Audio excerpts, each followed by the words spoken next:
지금 두 사람은 따로 있습니다.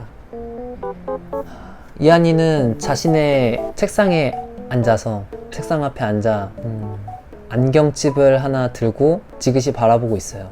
그리고 그 안경집은 굉장히 오래돼 보이는 흠집도 여러 개가 있고 그리고 그 안경집을 열어서 깨져 있는 안경을 만지작거리면서 과거를 생각합니다. 그때 나를 도와줬던 그 형, 지금은 뭘 하고 있을까?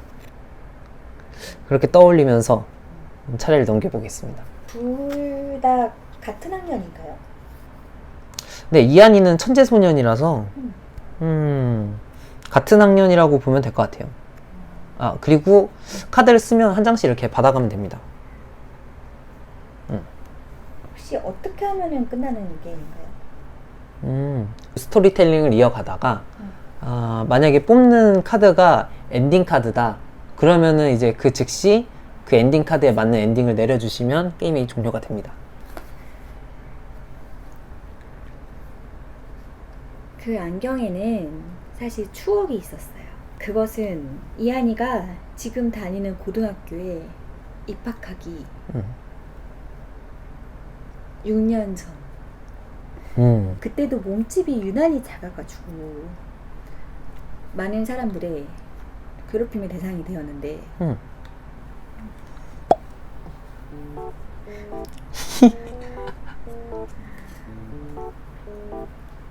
편집의 힘. 안경 전부터 다시. 안경 전부터. 네. 네, 이제 게임을 시작을 해볼 건데, 이제 각자 카드는 5장씩 받았어요. 이제 5장씩 받고 카드를 한 장씩 내려놓으면서 스토리를 전개를 해가면 되는 거예요.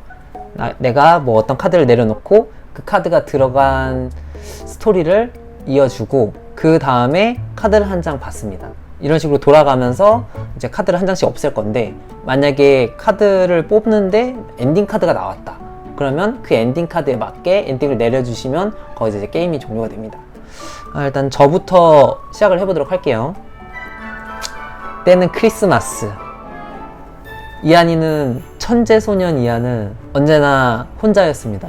천재이기 때문에 누구에게도 의지하지 않고 항상 개인주의를 강하게 내비치는 이한이는 다른 사람과 시간을 보내는 이 크리스마스라는 이 명절을 이해하지 못하고 있었어요. 하지만 뜻하지 않게 이 세상 모두가 그렇듯 어떤 일이 일어났어요. 여자친구 생겼나요? 아니요, 여자친구가 생긴 건 아니에요. 그리고 이한이는 크리스마스에 자신에게 필요한 드라이버를 사러 나가는 중이었어요. 드라이버요? 네, 이한이는 천재소년이기 때문에 공학적인 지식이 뛰어났거든요. 그래서 자신이 만들고 있는 로봇의 부품을 분해하기 위해서 쓰고 있던 드라이버가 고장나서 새로운 드라이버를 찾기 위해 이 크리스마스에, 이 추운 날씨에 사람들이 막 너무 행복해하는 그거를 이해하지 못한다는 그런 좀 혼자만의 생각을 하면서 이제 드라이버를 사러 길거리를 걷고 있는 와중이었습니다. 일단 이런 식으로 카드를 내려놓고 카드를 한 장 먹어주면 됩니다. 이한이에게는 남들은 이해하지 못하는 그런 천재소년만의 고독이 있었어요. 그렇죠. 또래들은 전혀 이해할 수 없는 새로운 각도에서 무언가를 보게 되고, 이 사물에 대한 신선한 시각과 함께 그 사물에 대한 일반인은 범접할 수 없는 이해를 가진 이한이기 때문에 이한이가 보는 세상은 일반인들과 달라서 세상에 천재의 고독과 우수를 가지고 있었죠. 그래서 이 크리스마스도, 그래, 나 같은 존재가 일반인들이 즐길 수 있는 크리스마스를 즐길 수 있을까? 이러면서 나란 녀석 올해도 고독하겠군 하면서 걸어가고 있는데, 그때 누군가가 다가왔어요. 누가 다가왔냐? 피로 얼룩진 셔츠를 걸친 민승이었어요. 이 민승이는 사실 이한이를 알고 있었어. 왜냐면은 같은 고등학교에 다니는데 같은 반은 아니었지만 이미 이한이에 대한 소문을 학교에도 천재소년을 자자했기 때문에 알고 있었던 거지. 근데 이제 이 민승이는 집이 잘 사는 거에 대해서 자부심을 가진 약간 철없는 도련님 느낌의 소년인데, 이유는 모르지만 피로 얼룩진 셔츠를 걸치고서 마치 누군가에게 쫓기듯이 다급하게 주위를 둘러보며 이한이 곁을 스쳐 지나갔어요. 그래서 한순간 도움을 요청하듯 이한이 쳐다보았지만 망설이고 있었던 거지. 나는 제가 누군지 아는데 쟤는 나를 모를 텐데 나를 구해줄까? 혹시 내가 지갑에서 5만 원짜리 지폐 2장을 꺼내가지고 주면은 나를 어떻게 도와주려고 할까? 라는 생각을 하면서 스쳐 지나가던 순간 민승이의 애처로운 눈빛을 마주친 이한이는 고민을 했어요. 좀 귀찮지만 민승이의 눈빛을 도저히 외면할 수가 없었어요. 평소 같았으면은 남일 따위 거들떠보지도 않고 그냥 지나갔겠지만 상대가 민승이었기 때문에 도저히 그냥 지나칠 수가 없었어요. 자신은 지금 드라이버를 사기 위해 자신의 용무가 너무나도 급한 상황이었지만 일단 그거는 뒤로 미루고 민승이에게 도움의 손길을 뻗기로 했습니다. 그래서 일단 민승이에게 말을 걸었어요. 무슨 일이야? 내가 좀 도와줄까? 그랬더니 민승이는 난처로운 눈빛으로 애처롭고 난처한 눈빛으로 일단 한번 사양을 했어요. 아니 괜찮아 지나가. 하지만 속은 그게 아니었죠. 도와줘서 너무 고마웠어요. 하지만 한 번에 수락하기 싫었던 거야. 이한이는 한 번 더 제안을 했어요. 내가 좀 도와줄게. 지금 어딘가에 쫓기고 있는 것 같은데 내가 숨어 있을 만한 곳을 알아. 하고 학교 체육관으로 체육실 창고로 데려갔어요. 거기는 이제 이한이가 비밀리에 도구 같은 걸 실험하고 테스트하는 그런 공간이기도 했고 이제 숨겨주려고 데려갔죠. 근데 웬걸 이때 이제 문이 고장나 버린 거예요. 문을 딱 닫았는데 문이 고장나면서 닫혀버린 체육실 창고에 2명이 갇혀버리게 됐습니다. 여기까지. 사실은 그렇게 드라마틱한 일이 있을 리가 없지. 그냥 잠긴 것도 아니고 닫혀버린 거예요. 네. 닫혀버렸는데 둘은 갑자기 문이 쿵 소리가 나면서 잠기니까 어머 갇혔네 하고 착각을 한 거지. 그리고 특히 한쪽은 좀 쫓기던 상태였고 한쪽은 이제 좀 마음에 품고 있던 상대랑 그 밀실에 단둘이 있다는 그런 약간 흥분? 묘한 흥분. 이 평소와는 다른 그런 상황 때문에 좀 정확한 판단을 할 수가 없어가지고 우리가 갇혀버렸나 보다 생각을 해버린 거지. 그래서 창구에는 불을 켤 수 있는 그런 것도 없었어. 그래서 이제 여러 가지 체육 도구들과 이한이의 은밀한 발명품들과 그리고 발명품들을 만들기 위한 새로운 재료들이 야한 잡지와 함께 여기저기에 놓아져 있는 그 체육실 창고에, 사실 이 창고는 평소에는 사람들이 오지 않는 곳이란 말이에요. 그쵸. 왜냐하면은 사람들이 친식 도구를 쓰려고 새로 만들어진 체육 창고를 이용한단 말이야. 여기는 사실 사람들의 발걸음이 없는 곳인데 네. 이한이만 이용을 했던 거라고.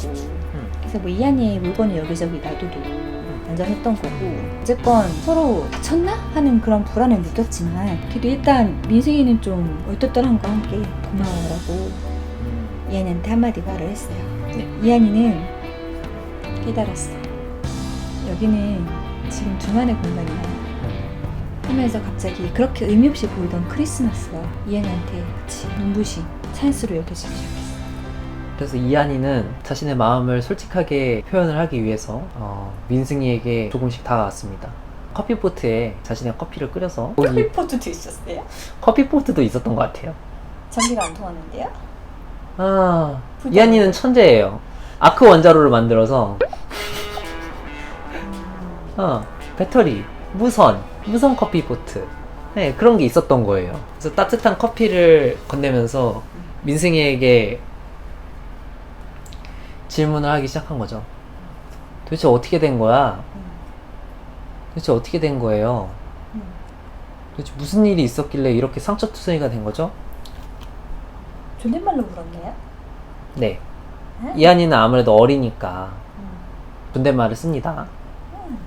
존댓말 쓰는 주네요. 그리고 수요가 있어. 이런 추운 겨울날에 몸을 녹여주는 이 따뜻한 커피 한 잔과 자신의 안부를 물어봐주는 이한이에게 마음이 풀리면서 속으로는 정말 기쁘다고 생각을 했습니다. 근데 벨리남님, 네. 원래 이렇게 이야기를 한 다음에 카드를 내는 건가요? 이게 부연 설명을 덧붙이면서 스토리를 짜내면 되는 것 같아요. 그러니까 뭐 설명이 먼저냐 카드가 먼저냐 이런 거는 딱히 안 적혀 있는 거죠? 네, 이 단어 카드로 스토리를 구상해서 내려놓으면 되는 것 같아요. 저는 나란 이 카드 내겠습니다. 와우. 광기의 찬. 네, 설명을 해볼게요. 기뻐한 이유는 하나가 더 있었어요. 사실 민승이는 사람에게 고통을 가하는 걸 좋아해요. 그 피는 본인의 피가 아니었군요. 그쵸. 사실은 분명히 이런 명절에는 또 우울함에 잠기는 사람도 있단 말이에요. 사이코패스 제벌이었어. 그래서 그런 타겟을 찾아가지고 야, 너 내가 5만원짜리 6장 줄게. 나 팔 한 번만 받아도 돼? 하면서 은밀한 쾌락을 추구했는데 글쎄 그 장면을 지나가던 경찰한테 들켜가지고 쫓기게 된 거죠. 그래서 민승이는 이제 둘만이 된 상황에 이한이한테 따뜻한 커피와 함께 몸이 풀리면서 관계찬 미소를 건넸어.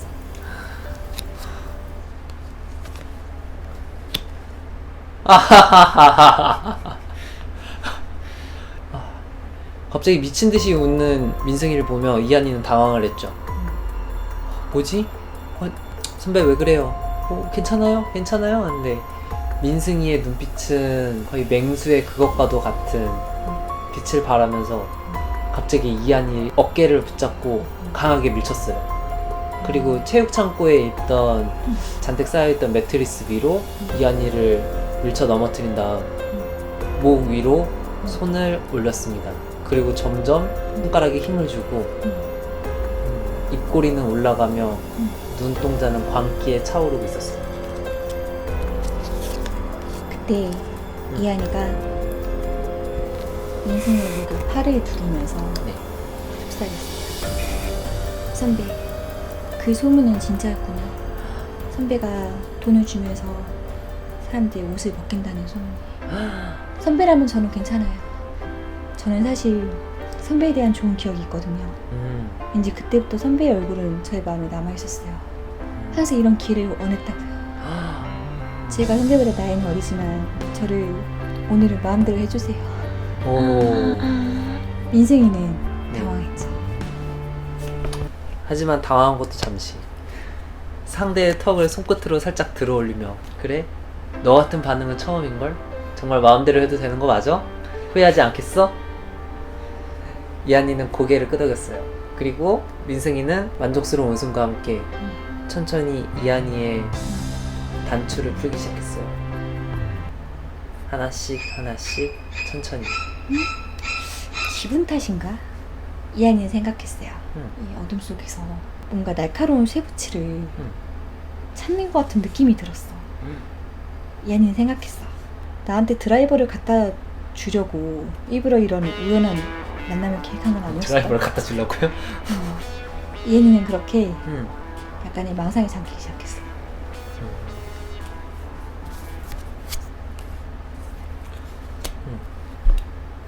민승이가 주변을 더듬거리다가 손에 잡힌 걸 봤을 때 그것은 알 수 없는 학생의 학생증이었습니다.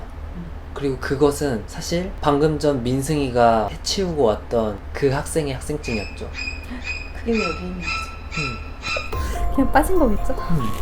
그때 당시에 챙겼던 학생증이었는데 아까 문이 닫히면서 당황해서 그 학생증을 놓치고 말았거든요. 그래서 일단 이한이를 눕혀놓고 옷걸음을 푸는 척 하면서 일단 증거부터 다시 회수하려는 그런 민승이의 손길이 있었습니다. 난 또 이한이를 해칠 도구 찾는 줄 알았지. 패드앤디. 그럼 한번 들어봅시다. 그리고 이한이는 그 학생증을 보게 돼요. 선배 그거 뭐예요? 잠깐 전 좀 줘봐요. 민승이가 말했어요. 아 이거 아무것도 아니야. 신경 쓰지 마라. 그리고 거기 적혀있는 이름은 박이언.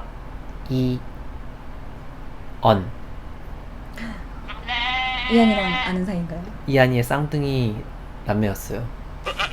그 여자애는 공학도의 천재가 아니라 문학의 천재였어요. 그래서 이 지역에서 잘 나가는 천재 남매로 이름이 알려져 있었는데 이 민승이가 자신의 여동생을 죽이고 오는 길이었던 거죠. 이한이는 그걸 보자마자 온몸에 소름이 돋고 자신의 동생의 원수를 잠깐만. 그럼 민승이는 세디스트의 정신이 나간 광기의 도련님이었어요. 남모르게 유독 쓸쓸해하는 모습이 있다고 나오는데 아, 이게 전형적인 사이코패스의 모습입니다.